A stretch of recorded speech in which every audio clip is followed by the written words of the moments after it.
Hi, I'm Connor and I'm studying Spanish at Messi University. Buenos días, me llamo Connor, hablo español y estudio a la Universidad de Messi. If you learn different languages, it makes it easier to learn other languages, and in the multicultural world and with all the diversity in the world at the moment, having different languages is a real asset when it comes to looking for employment and finding a job.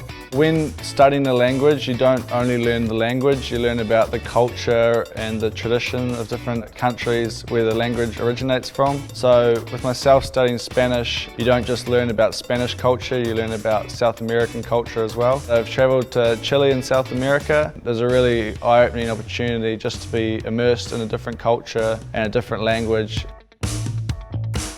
When studying at Messi, you get lots of time to be able to work on your individual aspects of the language, whether you're struggling with certain areas. When I graduate, I'd like to join the military. Hopefully I can integrate Spanish into any career that I choose. Muchas gracias, me llamo Connor.